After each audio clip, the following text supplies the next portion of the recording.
The road to Ziding winds through layers of mist and mountains, where sunlight falls softly over tea gardens that have grown for generations. This is where I met Ma Jinhua, a 32-year-old artisan who has spent nearly a decade crafting shaihong or sun-dried black tea.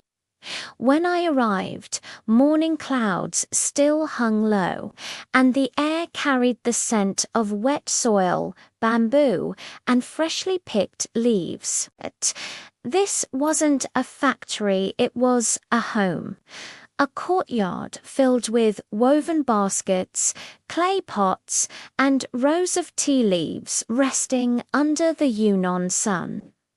Ma greeted me with a quiet smile, his hands stained by years of tea work, soft, yet strong. He spoke little at first, only gesturing for me to follow. We entered a wooden room filled with the sound of rustling leaves, that soft whisper that only fresh tea can make. He picked up a handful of them and said, "Listen, when they breathe, you can tell if they're ready." This was my first lesson. Tea making, at its heart, is about listening, not just to the leaves, but to the weather, the air, and time itself. The process begins early in the morning.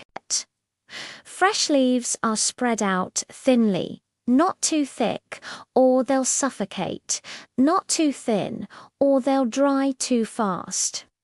They rest this way for hours, losing about half their moisture. It's called withering, but in truth, it's more like the leaves are learning to breathe differently. Then, Ma rolls them gently on a bamboo mat. Each twist releases aroma, color, and life. The rolling bruises the leaves, allowing their natural enzymes to awaken. He said every movement has a rhythm. You can't force it. The next step, oxidation, is what transforms the tea. As the leaves darken, the air around us fills with notes of honey, fruit, and a hint of smoke.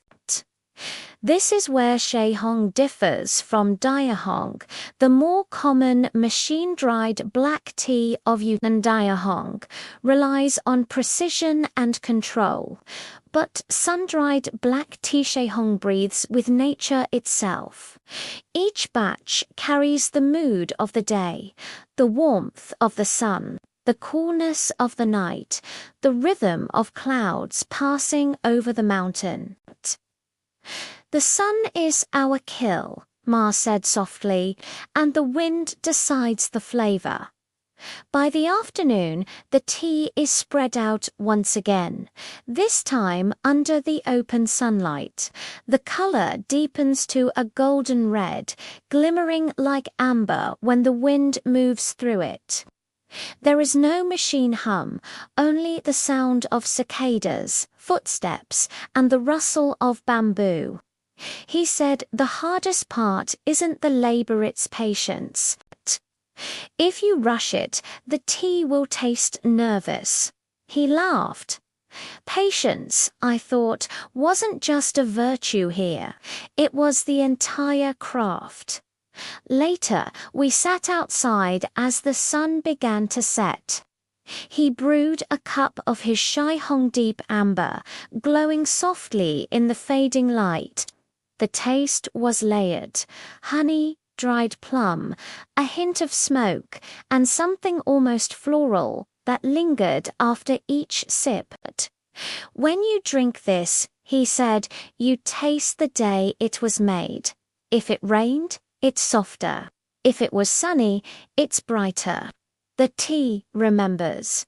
In that moment, I realized his craft wasn't just about making tea, was about presence, the ability to live so close to nature that your work becomes a conversation with it. As I left, he waved from the drying yard, framed by rows of golden leaves. The sun was low, turning the entire hillside the color of tea. Black tea, we often say, carries warmth and energy. But sun-dried black tea shaihong carries something deeper, the patience of the maker, the breath of the land, and the memory of sunlight. To drink it is to taste time itself. Thank you for watching it. If you enjoyed this journey, please consider liking this video and subscribing for more stories.